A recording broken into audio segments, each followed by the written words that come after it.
आजचा हा व्हिडिओ प्रत्येक त्या महिलांना मी डेडिकेट करते ज्या माझ्यासारखेच आहे किंवा माझ्यातल्याच एक आहे. नमस्कार मंडळी, आजचा दिवस 7वा आहे हेल्दी हाऊसवाईफ रूटीन चॅलेंजचा. आज एक छोटीशी मी कविता करून बघायचा प्रयत्न केला आहे. कशी वाटले कमेंटमध्ये नक्की सांगा. आणि त्या सगळ्या महिलांना मी ही डेडिकेट करते ज्या माझ्यासारखेच आहेत. सकाळी सगळ्यांसाठी उठते पण स्वतःसाठी ती कधीच उठत नाही. स्वतःला कधीच पहिले ती बघत नाही. जी घर सांभाळते, मुलं सांभाळते पण स्वतःला ती कधीच जपत नाही. घरातली सासू सासरे नवरा यांचं सगळं बघते, काळजी घेते पण तिची काळजी मात्र दिवसभरामध्ये ती घ्यायची विसरून जाते. आज नेहमीप्रमाणे उठले, सगळं रुटीन मी सेम फॉलो केलेलं. काही जण बोर झालेत माझं सेम रुटीन बघून, त्यामुळे मी स्किप केलं सांगायचं. पण काय करणार आता, 30 दिवसाचं चॅलेंज घेतलंय म्हणलं तर नेहमीप्रमाणे दाखवावं तर लागेलच.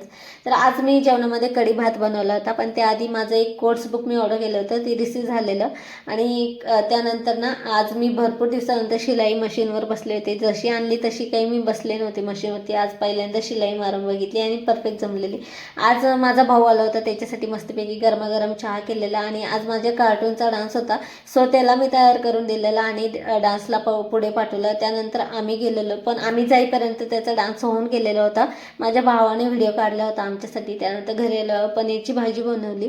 नेहमीप्रमाणे सगळं काही डायरीमध्ये लिहून ठेवलेलं. आणि कोट्स बुकमधलं मी पहिला कोट्स आज वाचलेला आणि त्यातून मी हे शिकलेले की आपण ना निगेटिव्ह विचार करून कधी कधी आपल्याला जे पाहिजे ते मिळू शकत नाही. त्यासाठी ना नेहमी पॉझिटिव्ह विचार केला पाहिजे. स्वतःवर विश्वास ठेवा, नक्कीच क्षमतेपेक्षा जास्तच आपल्याला मिळतं.